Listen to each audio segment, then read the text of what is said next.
Hello बच्चों, आप सभी का हिसाब मैथमेटिक्स में स्वागत है। आज हम क्लास 10th का chapter number 3 pair of linear equations in two variables दो चर वाले रैखिक समीकरण युग्म के बारे में जानेंगे।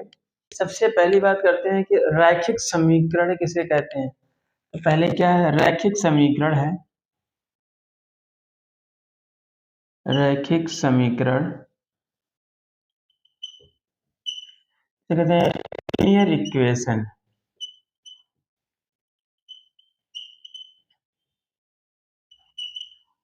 आप लोग इसके पहले जो चैप्टर था पॉलिनोमियल, उसमें आपने पढ़ा है लीनियर पॉलिनोमियल। तो लीनियर पॉलिनोमियल क्या होता है, जिसमें वेरिएबल की पावर सबसे बड़ी 1 होती है, मीन्स डिग्री 1 होता है। तो यहाँ पे क्या है, लीनियर इक्वेशन क्या है कि ऐसा इक्वेशन होता है 1 होती है, डिग्री क्या होती है 1 होती है। घात बोल दें तो सबसे बड़ी घात जो वेरिएबल की होगी क्या होगी 1 होगी। तो क्या होता है, हमारा लीनियर इक्वेशन होता है। और इसका जब हम ग्राफ बनाते हैं, लीनियर इक्वेशन का, रैखिक समीकरण का जो ग्राफ बनाते हैं, तो हमारा ग्राफिकल रिप्रेजेंटेशन कैसा आता है, स्ट्रेट लाइन आता है। इसका ग्राफ या ज्योमेट्रिकल अगर देखें, इसका जो ग्राफ बनाएंगे तो क्या आएगा, स्ट्रेट लाइन आता है, मतलब सरल रेखा आती है। ठीक है, क्योंकि लीनियर पॉलिनोमियल का भी जब हम ग्राफ बनाते हैं तो क्या आता है, स्ट्रेट लाइन आता है। तो ये तो हमारा रैखिक समीकरण होता है। अब अगर हम बात करें रैखिक समीकरण, एक चर में रैखिक समीकरण, linear equation in one variable.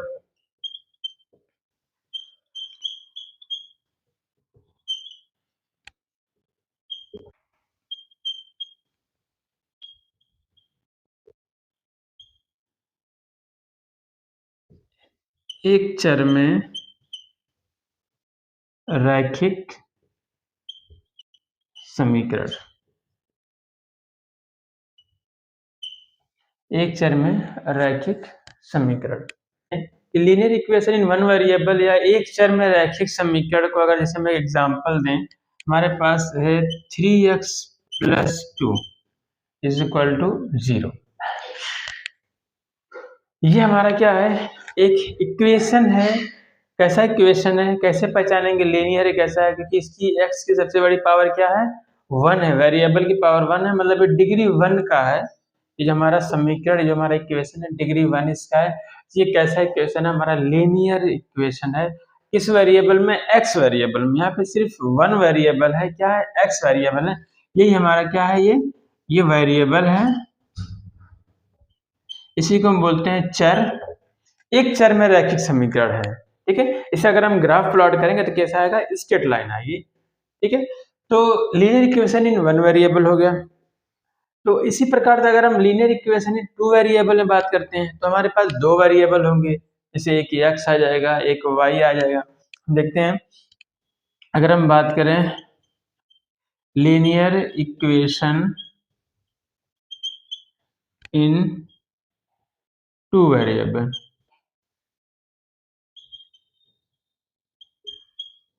दो चर में रैखिक समीकरण।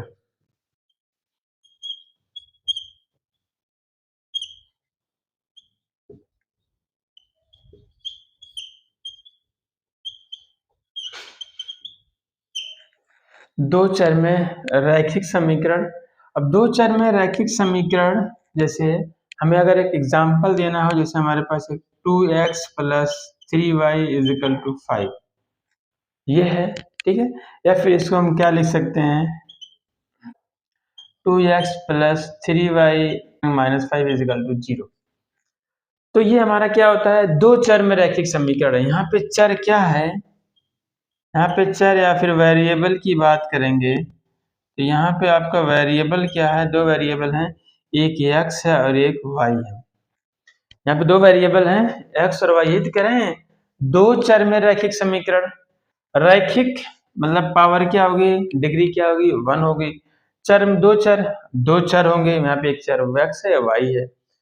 Linear equation two variable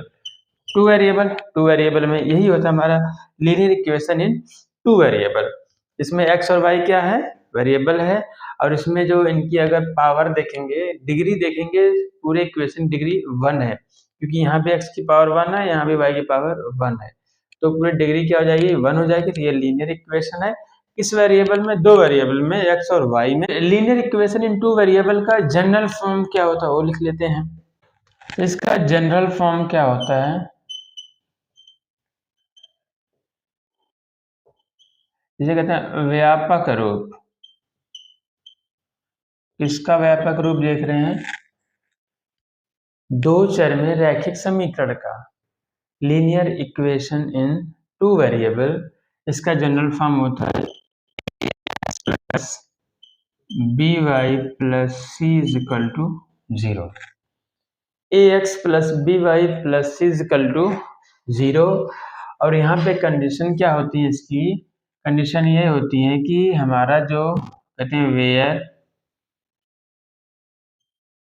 condition क्या होती है, जहाँ ए हमारा 0 नहीं हो सकता, ए 0 अगर हो गया तो ये पूरा टर्म क्या हो जाएगा, 0 हो जाएगा।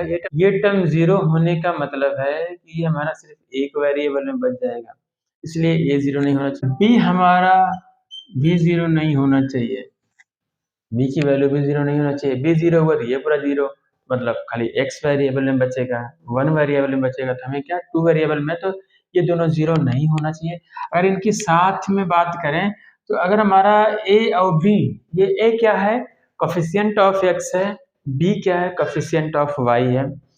ए एक्स का गुणांक है, बी वाई का गुणांक है, सी हमारा कांस्टेंट टर्म है, अचर पद है। तो इसके साथ में कहते हैं ए और बी अगर साथ साथ देखें तो इनका अगर स्क्वायर करके सम करें तो ये 0 नहीं आना चाहिए। तो हमारा ये हमारी कंडीशन होती है इसकी, ठीक है। तो फिर ए बी सी हमारा क्या होना चाहिए, ए बी सी ये तीनों तो हमारा रियल नंबर भी होना चाहिए, कोई भी रियल नंबर हो सकता है, रियल नंबर होगा। ए बी सी क्या है, रियल नंबर्स हैं, वास्तविक संख्याएं हैं,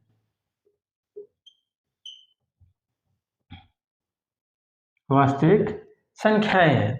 ए बी सी क्या है, कोई भी वास्तविक संख्या हो सकता है, बस खाली ए और बी क्या नहीं होना चाहिए, 0 नहीं होना चाहिए, और इनका स्क्वायर करने पे 0 नहीं आना चाहिए। तो ये हमारा कंडीशन होता है ये दोनों। इसके बाद ए बी सी क्या होता है, हमारा रियल नंबर होता है, वास्तविक संख्या होता है। यहाँ पर कह रहे हैं टू वेरिएबल में लीनियर इक्वेशन का ये जनरल फॉर्म है। तो यहाँ पर हमारा वेरिएबल कौन कौन सा है, यहाँ पे वेरिएबल आपका x और y है। ए बी सी समझ में आ गया, रियल नंबर है, कोई वास्तविक संख्याएं हैं। अभी एक एग्जांपल ले लेंगे, वेरिएबल क्या हमारा एक्स वाई है, सी हमारा कांस्टेंट टर्म हो सकता है, और ए बी का और क्या नाम दे सकते हैं, एक्स का गुणांक, बी वाई का गुणांक। अब एक एग्जांपल लेते हैं, जैसे 2x plus 3y is equal to 5। अगर हम यहाँ बात करें तो ये हमारा a कितना यहाँ पे है, x का गुणांक है, यहाँ पे x का गुणांक 2, तो a 2 हो गया, b 3 हो गया, और c 5 नहीं, 5 नहीं हुआ, पहले इस फॉर्म में लिखना पड़ेगा। हम क्या करते हैं, पहले इसके फॉर्म में इसको लिख लेते हैं। तो जनरल फॉर्म में लिखेंगे तो कैसा हो जाएगा, यहाँ पे ये 2x प्लस 3y, 5 को इधर लेके आएंगे तो ये माइनस हो जाएगा, इधर कोई नंबर नहीं बचा तो 0 हो गया हमारा। अब यहाँ पे ये हमारा दो वेरिएबल में एक इक्वेशन है, तो इससे कंपेयर करके ए बी सी की वैल्यू फाइंड कर सकते हैं। कह सकते हैं कंपेयर बाय, किसे कंपेयर करेंगे, इस इक्वेशन से a x plus B Y plus C equal to 0। अगर हम इसकी कंपेयर इससे कर दें, इसके फॉर्म में लिखना होगा पहले, तो यहाँ पे x का गुणांक क्या है, a है, यहाँ x का गुणांक क्या है, 2 है, तो यहाँ पे a की वैल्यू क्या हो गई, 2 हो गई। यहाँ y गुणांक b है, यहाँ y गुणांक b है, यहाँ पे गुणांक क्या 3 है, तो b की वैल्यू क्या हो गई, 3 हो गई। अब c प्लस सी, यहाँ c क्या है, -5। इस तरह हमारा ए बी सी वैल्यू भी आ जाती है। तो ये जनरल फॉर्म है लीनियर इक्वेशन टू वेरिएबल का।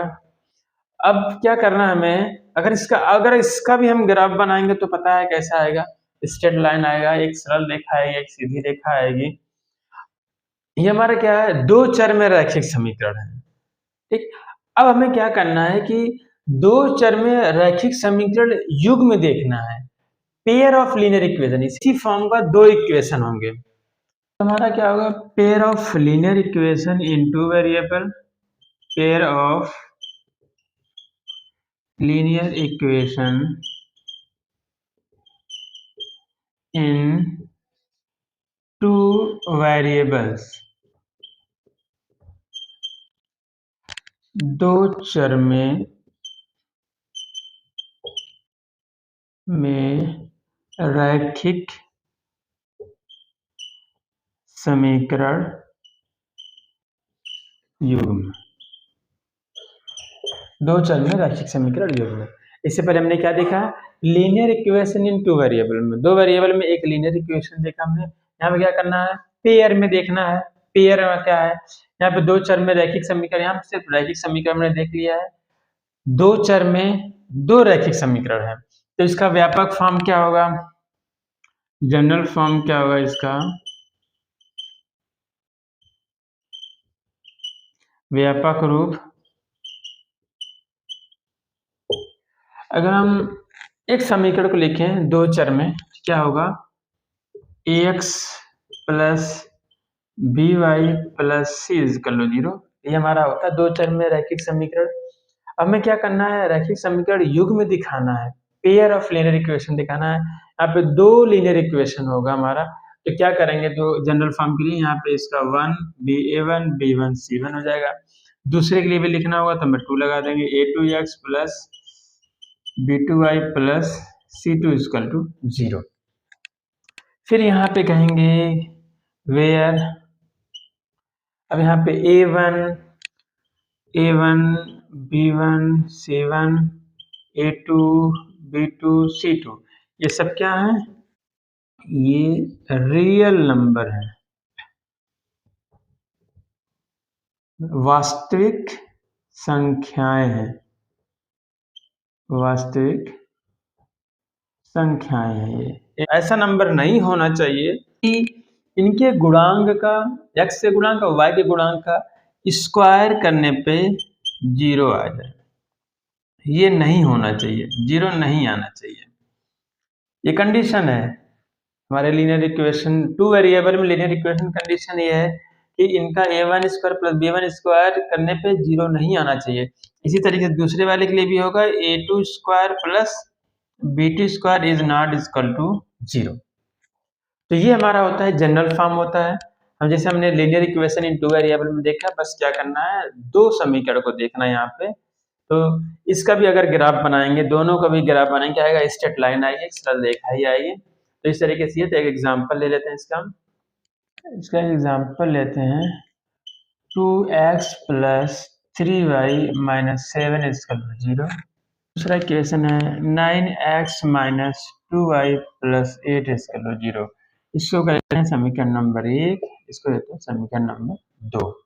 इस तरीके से हमारा ये दो समीकरण है और दो चर वाले समीकरण है। तो ये हमारा क्या हो गया, दो चर में रैखिक समीकरण युग्म के एग्जाम्पल है ये। और इसमें अगर हमें क्या है कि अगर a1 b1 c1 a2 b2 c2 की वैल्यू फाइंड करने से क्या करेंगे, इनका कंपेयर कर देंगे। तो समीकरण 1 है, उसकी हम कंपेयर करेंगे, जो हमारा समीकरण 1 है, समीकरण 1 की a1x plus b1y plus c1 equal to 0 से इससे तुलना कर देंगे, तथा जो हमारे पास समीकरण 2 है, समीकरण 2 की a2x plus b2y plus c2 equal to 0 से तुलना कर देंगे। क्या करेंगे कि compare by a1x plus b1y plus c1 of equation 1 and compare by a2x plus b2y plus c2 equal to 0 of equation 2। Equation 1 और 2 को क्या करेंगे, इन दोनों से कंपेयर कर लेंगे, तो a1 b1 c1 a2 b2 c2 की वैल्यू फाइंड हो जाएगी।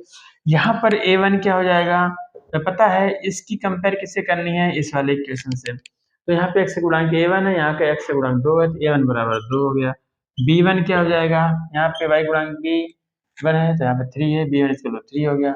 c1 की वैल्यू क्या आएगी, -7 आ जाएगा। फिर यहाँ पे a2 की वैल्यू क्या आ जाएगी, यहाँ पे A2, अब इसकी तुलना इससे करेंगे। A2 जगह 9 है तो 9 हो गया, फिर B2 कितना हो जाएगा, -2 होगा, साइन का ध्यान देना है। C2 क्या हो जाएगा, +8 हो जाएगा। तो इस तरीके से A1 B1 C1 A2 B2 C2 ये निकल आता है हमारा, एग्जाम्पल है। ठीक है, दो चरों में रैखिक समीकरण युग्म का ज्यामितीय रूप या graphy, pair of linear equation in two variable in geometrically या ग्राफिकली। मतलब ये है कि अगर हम दो चरों में रैखिक समीकरण युग्म हमारे पास हैं, दो समीकरण एक साथ हैं, उनका अगर हम क्या करें, ग्राफ बनाएं, ये दोनों भी क्या होंगे, एक दो सरल रेखाएं होंगी, दो सरल रेखाएं हैं। कैसी होंगी, अगर हम दो चर वाले रैखिक समीकरण युग्म का ज्यामितीय रूप देखेंगे तो दो सरल रेखाएं दिखेंगी, टू स्ट्रेट लाइन।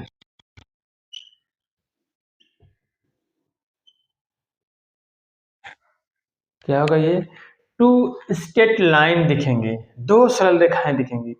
अब ये बात आती है कि अगर हम एक ही प्लेन पर एक ही तल में इन दो समीकरण का ग्राफ बनाते हैं तो क्या क्या केस हो सकता है, यहाँ पे 3 पॉसिबिलिटीज हो सकती हैं, 3 केस हो सकता है। पहला क्या है, ये दो सरल रेखाएं क्या कर सकती हैं, एक दूसरे को इस तरीके से क्या कर सकती हैं, इंटरसेक्ट कर सकती हैं, यही तो है।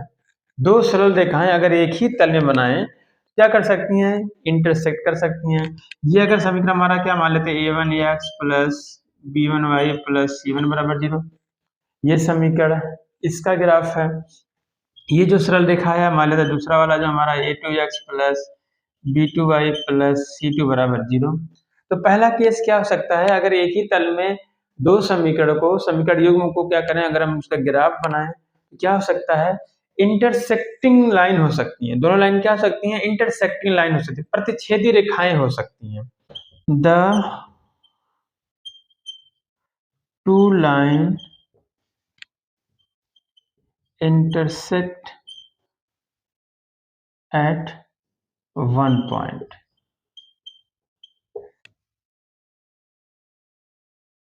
दोनों रेखाएं एक बिंदु पर प्रतिच्छेद करती हैं।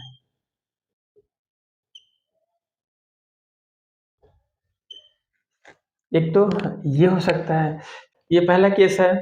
और दूसरा केस क्या हो सकता है, दूसरा केस क्या हो सकता है, दोनों लाइन क्या हो सकती हैं, पैरेलल हो सकती हैं। पैरेलल मीन्स इनको कहीं भी आगे पीछे बढ़ाएंगे तो ये कभी भी मीट नहीं करेंगे, मिलती नहीं है, इनके बीच की डिस्टेंस हमेशा मेंटेन रहती है। ठीक है, जैसे रेलवे ट्रैक है। अब क्या है कि इसको ये क्या, हमारा दूसरा केस क्या हो सकता है कि अगर एक ही प्लेन पर, अगर एक ही ग्राफ में अगर इसे क्या बनाए हम, ज्योमेट्रिकली देखें या ग्राफिकली देखें तो क्या होगा, ये दो रेखाएं हैं लेकिन पैरेलल हैं, ये क्या है, इसे क्या कहेंगे, ये हमारी क्या है, ये समांतर रेखाएं हैं, ये इंटरसेक्ट नहीं करेंगे। अब क्या, the two line will not intersect, the two line will not intersect, मतलब ये दोनों लाइनें कहीं प्रतिच्छेद नहीं कर सकती हैं। दैट इज हम क्या कह सकते हैं, they are parallel.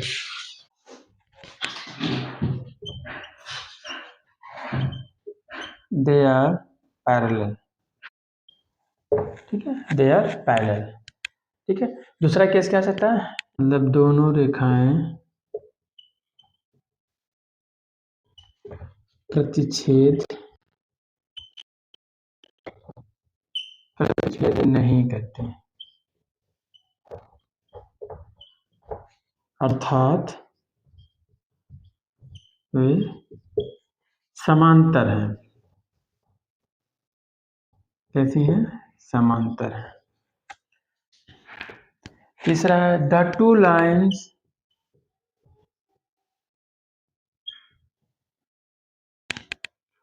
Will be coincident मतलब दोनों रेखाएं संपाती हैं। संपाती हैं का मतलब क्या है कि जैसे हमने क्या किया, एक समीकरण का ग्राफ बनाया है, ऐसे ये बन गया एक समीकरण ग्राफ।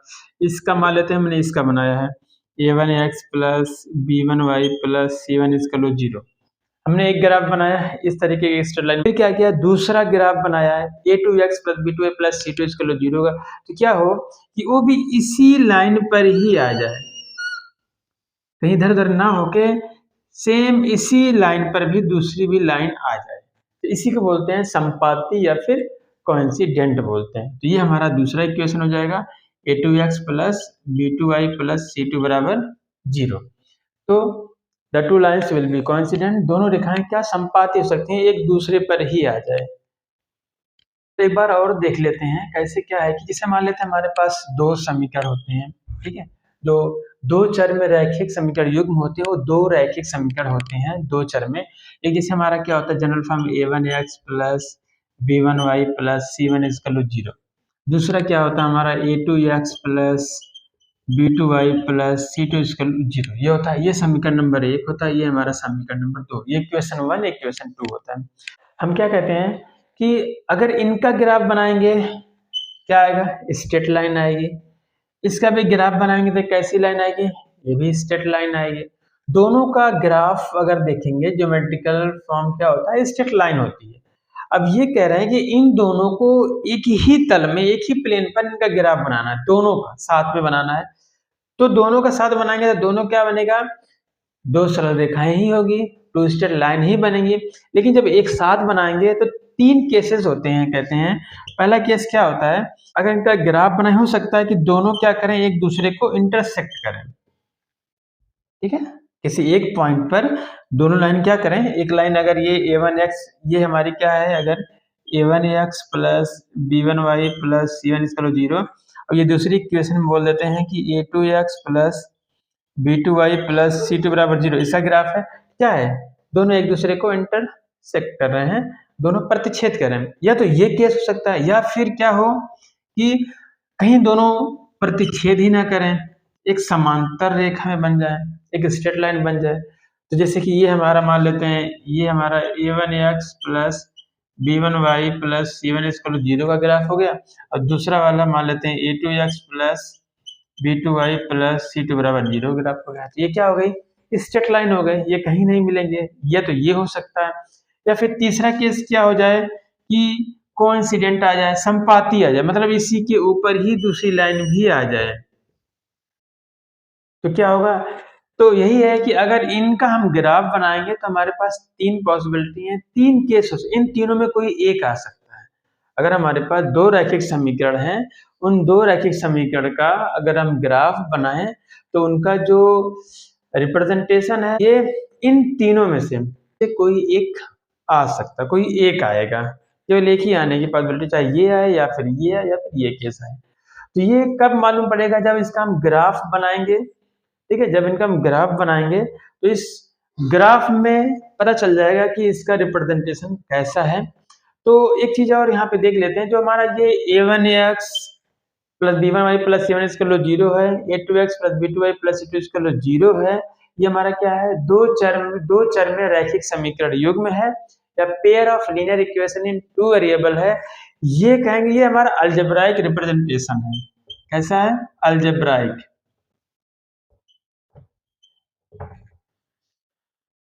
इसको क्या बोलते हैं, ये हमारा बीजगणितीय निरूपण है, ठीक है। ये हमारा कैसा रूप है, बीजगणितीय रूप है।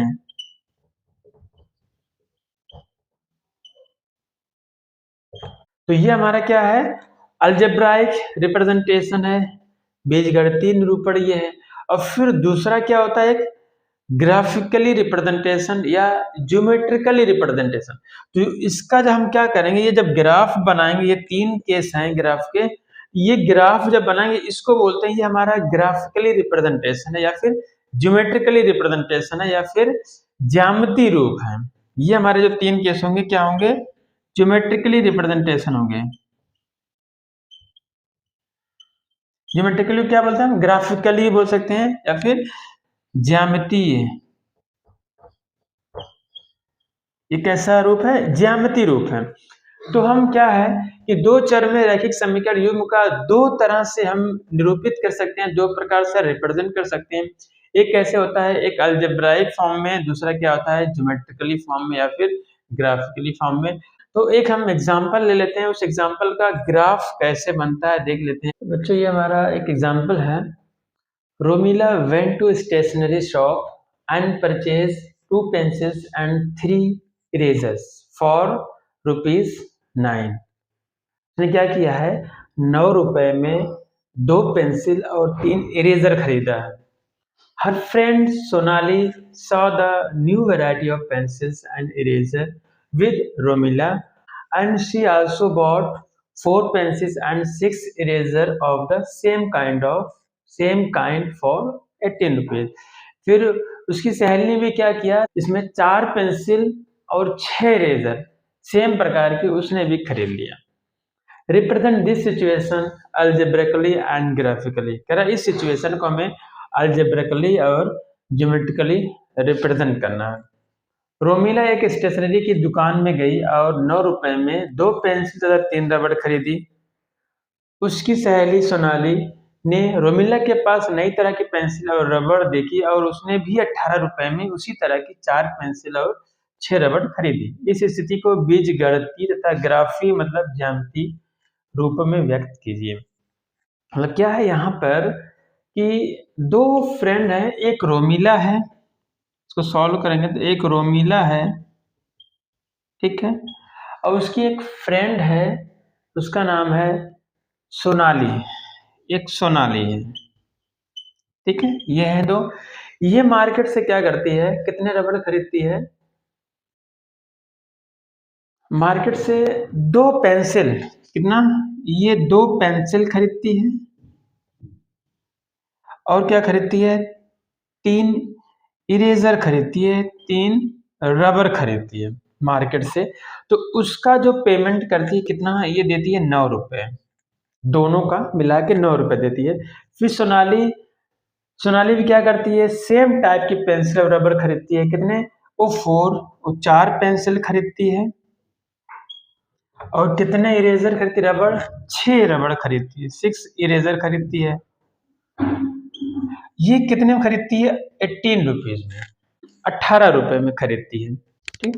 तो यहाँ पर हम देख रहे हैं क्वेश्चन में क्या है हमारे पास कि पेंसिल और रबर दिख रहा है, पेंसिल और इरेजर दोनों मिला के 9 रुपए में, ये दोनों मिला के 18 रुपए में। हमें यहाँ पे ये जानकारी नहीं दी गई है कि एक पेंसिल कितने रुपए में है और एक रबड़ कितने रुपए में है। बच्चों क्वेश्चन की सिचुएशन दी हुई है। अब हम क्या करें, यहाँ पे हमें रबर और पेंसिल का रेट नहीं पता है, हम इसको मानेंगे let cost of 1 pencil x रुपए हैं, कितने हैं, एक्स रुपए हैं। मान लेते एक पेंसिल का मूल्य कितना है, एक्स रुपया है। इस माना एक पेंसिल का मूल्य कितना है, एक्स रुपए है। जैसे हमने एक पेंसिल का मूल्य एक्स मान लिया, एक दूसरा वेरिएबल क्या लेंगे, इरेजर के लिए लेंगे, ठीक है। तो यहाँ पे क्या करेंगे, एंड कॉस्ट ऑफ 1 इरेजर, और एक इरेजर की कॉस्ट क्या मान लेंगे, वाई रुपीज। दो वेरिएबल हो गए, तो हमें पता नहीं है, वाई रुपीज। और एक रबर, एक रबर का मूल्य क्या मिलेंगे, वाई रुपए। अब अगर हम आपको एक एग्जांपल पे समझाएं कि मान लेते हैं हमारे पास पेंसिल है, एक पेंसिल है जिसका रेट 5 रुपए है, एक पेंसिल का मूल्य कितना है, 5 रुपए है। तो अगर हम एक पेंसिल का मूल्य 5 रुपए है, अगर हम ये पूछे बताइए 3 पेंसिल का मूल्य कितना होगा, आप कह दोगे 3 × 5 मतलब 15 रुपए हो जाएगा। अगर एक पेंसिल का मूल्य, एक पेंसिल का प्राइस कितना है, 5 रुपीज है, तो 3 पेंसिल का मूल्य या प्राइस कितना हो जाएगा, 3×5 = 15, मतलब इसी में 3 से गुणा कर देंगे, 3 से गुणा कर देंगे। तो यहाँ पर देख रहे हैं 2 पेंसिल है, एक पेंसिल का मूल्य क्या है, x है, तो 2 पेंसिल का मूल्य क्या हो जाएगा, 2 × x मतलब 2x हो जाएगा। इसी तरीके से यहाँ पे 3 इरेजर है, एक इरेजर का मूल्य y है, तो 3 इरेजर का मूल्य क्या होगा, 3 × y 3y हो जाएगा। अगर यहाँ बात करें 4 पेंसिल का मूल्य क्या होगा, एक पेंसिल का मूल्य x है, तो 4 पेंसिल में 4 × x मतलब 4x हो जाएगा। फिर 6 रबड़ का मूल्य क्या हुआ, 6 इरेजर का 6 × y हो जाएगा। तो ये आपको समझ में आ रहा होगा। तो इस क्या करेंगे, अकॉर्डिंग टू क्वेश्चन बना लेंगे हम, अकॉर्डिंग टू क्वेश्चन हम कहेंगे प्रश्नानुसार, मतलब प्रश्न के अनुसार क्या करेंगे। अब देखना है, इस कंडीशन को हम देखते हैं, पहले रोमिला के कंडीशन को देखते हैं। रोमिला ने क्या किया, 2 पेंसिल और 3 इरेजर खरीदा है। 2 पेंसिल, तो 2 पेंसिल का मूल्य क्या होगा, एक पेंसिल का मूल्य x है, 2 पेंसिल का मूल्य क्या है, 2x हो गया। फिर क्या किया है, 3 इरेजर खरीदा है, 3 रबड़ खरीदी है, तो क्या होगा, 3y हो जाएगा। यहाँ पे क्या है कि इतने रुपए में 2 पेंसिल, इतने रुपए में 3 इरेजर, तो इन दोनों पैसे का मिला के उसने कितना पेमेंट किया है, 9 रुपए की है। ये हमारा हो गया इक्वेशन नंबर 1, समीकरण बन गया। अब दूसरा, सोनाली ने क्या किया, 4 पेंसिल्स खरीदी, मतलब 4 पेंसिल्स का कितना रुपए देगी, 4x दी, क्योंकि एक का x है, 4 क्या होगा, 4 × x 4x हो गया। फिर क्या किया, 6 इरेजर खरीदा है, तो 6y हो जाएगा इसका। 4x रुपए में पेंसिल है 4, 6y रुपए में इरेजर है 6, इन दोनों को मिला के पैसा कितना दे रही हो, 18 रुपीज दे रही हो, 18 रुपए। ये क्या हो गया, समीकरण नंबर 2। ये हमारा इस सिचुएशन का, ये जो वर्ड में लिखा हुआ था इस सिचुएशन का, ये क्या है, ये अलजेब्रिकली रिप्रेजेंटेशन है, ये बीजगणितीय रूप यही होता है। अब क्या करना है, इसका ग्राफिकली रूप देखते हैं, इसका ज्योमेट्रिकली देखना है, तो इसका हम क्या करेंगे, ग्राफ बनाएंगे। अब देख लेते हैं इसका ज्योमेट्रिकली फॉर्म। अब इससे क्या करना, हमें ग्राफ बनाना है, ग्राफिकली रिप्रेजेंट करना है। ग्राफ बनाने के लिए हमें क्या करना होता है, एक्स और वाई के कुछ पॉइंट को निकालने होते हैं। एक्स का कुछ पॉइंट क्या करेंगे, कंसीडर करेंगे, कोई वैल्यू कंसीडर करेंगे, उसके बेस पे वाई की वैल्यू कैलकुलेट करेंगे, निकालते हैं। तो इनका कुछ टेबल बना लेते हैं, कुछ वैल्यू का टेबल बना लेते हैं। पहले समीकरण 1 के लिए, फॉर इक्वेशन 1, समीकरण 1 के लिए देखते हैं क्या हमारा समीकरण 1 है, 2x + 3y = 9।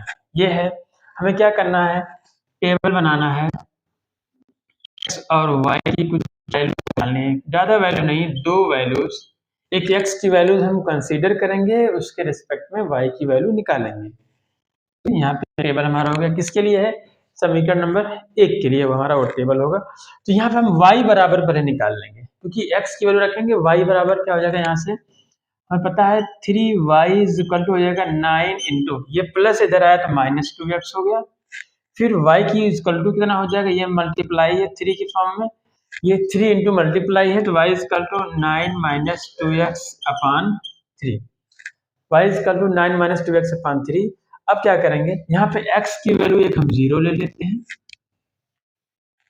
और जब x की वैल्यू क्या करेंगे, 0 ले लेंगे, तो क्या आ जाएगा, x बराबर 0 रख के यहाँ पे देख लेते हैं, तो y की वैल्यू आ जाएगी। तो y = 9 - 2x, यहाँ क्या रखेंगे, 0, तो 0 / 3। तो यहाँ से क्या आ जाएगा हमारा, 2 × 0 0 हो जाएगा, 9/3 मतलब क्या आ जाएगा, 3 आ जाएगा। जब x = 0 है तो y की वैल्यू क्या आ जाएगी, 3 आ जाएगी यहाँ पे।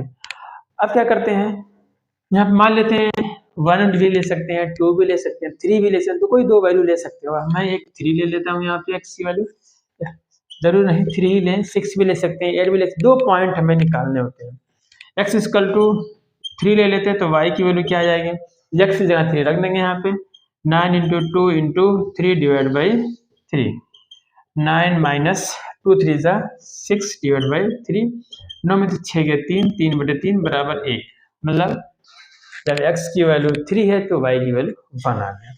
ये हमारा समीकरण एक के लिए एक हमारा ये टेबल आ गया है। अब समीकरण 2 के लिए कुछ पॉइंट निकाल लेते हैं। समीकरण 2 के लिए फॉर इक्वेशन, क्या बोलेंगे, फ्रॉम इक्वेशन 2। अब समीकरण 2 है क्या हमारा, यहाँ पे ये है, क्या है, 4x + 6y = 18 है समीकरण 2 हमारा। यहाँ से क्या करेंगे हम, हमें निकालनी है y की वैल्यू। तो यहाँ पे 6y = क्या हो जाएगा, 18 - 4x हो जाएगा। फिर यहाँ से y बराबर क्या निकल के आ जाएगा, y = 18 - 4x डिवाइड बाई, यहाँ 6 से 6 से डिवाइड हो जाएगा। मतलब एक और टेबल यहाँ बना लेते हैं।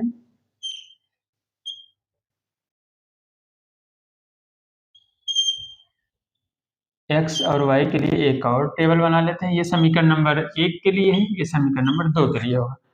दो वैल्यू यहाँ भी ले लेंगे।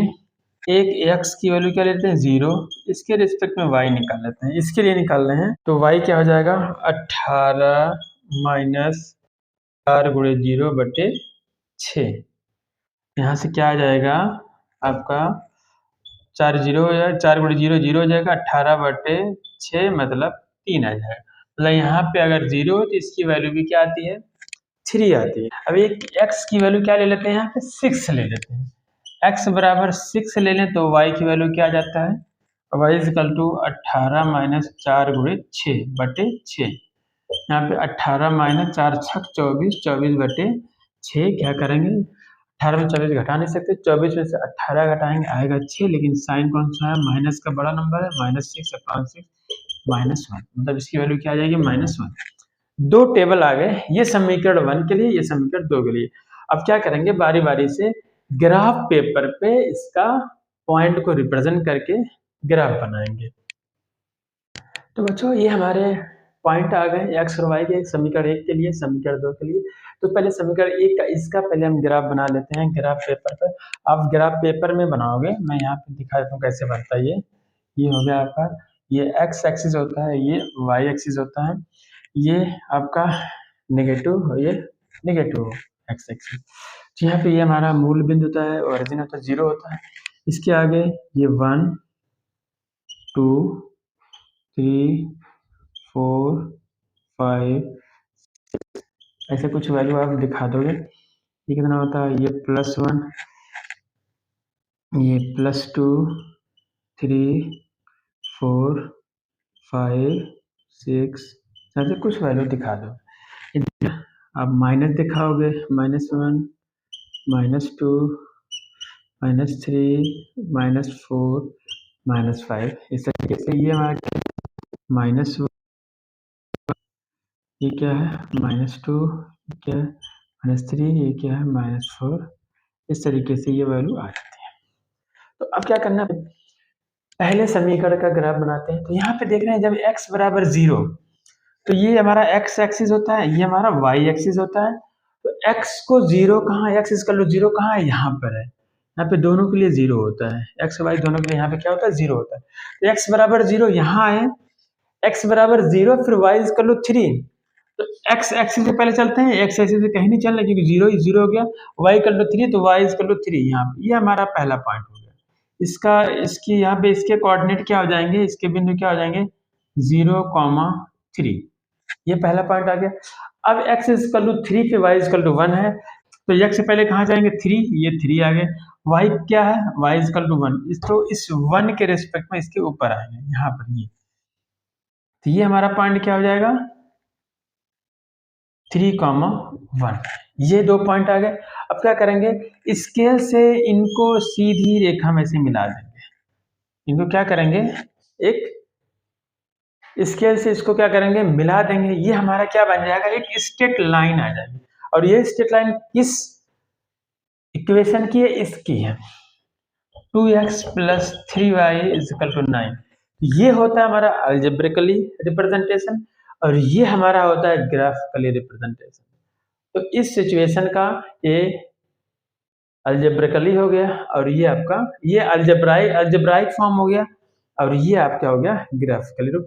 अब क्या करते हैं, इसी ग्राफ में, इसी प्लेन में इसका जो इक्वेशन नंबर 2 है, इसका भी ग्राफ बनाते हैं, देखते कहाँ पे आता है। जब x की वैल्यू 0 है तो y क्या 3 है, x की वैल्यू 0 यहाँ y 3, मतलब यही पॉइंट हमारा इसके लिए भी यही है, क्या है, यही पॉइंट होगा। दूसरा पॉइंट क्या है, कह रहे जब x की वैल्यू 6 है तो x की वैल्यू 6 पे चलेंगे, ये हमारा 6 हो गया। और y कितना चला होगा, -1, नीचे आना होगा, -1 इसके रिस्पेक्ट में यहाँ पे कहीं आएंगे। ये हमारा पॉइंट क्या हो गया, 6, -1। मतलब ये अगर इन दोनों पॉइंट को मिलाएंगे तब भी हमारा यही लाइन ही बनेगी। मतलब ये हमारे कैसे लाइन हो गए, ये दोनों हमने क्या किया, एक तल में अगर इस दोनों का ग्राफ बना दिया, कैसे आ गए, ये संपाती आ गए, कोइंसिडेंट लाइन आ गई है। तो इसका भी ग्राफ, इसका जो बना है यही, किसका, ये हमारा इक्वेशन है 4x + 6y = 18। मतलब संपाती रेखाएं हैं, कोइंसिडेंट लाइन है, एक ही लाइन है जो दोनों को रिप्रेजेंट कर रहा है, दोनों इक्वेशन को रिप्रेजेंट कर रहा है। तो ये हमारा क्या हो जाता है, ये ज्योमेट्रिकली रिप्रेजेंटेशन है, ज्यामिति रूप होता है, ठीक है। तो इस तरीके से ये हमारा क्वेश्चन सॉल्व हो जाता है। तो बच्चों आज हमारा लेक्चर यहीं तक। इसके आगे क्या करेंगे, हम जो हमारी एक्सरसाइज है 3.1 उसको डिस्कस करेंगे। ओके बच्चे, हैव ए नाइस डे।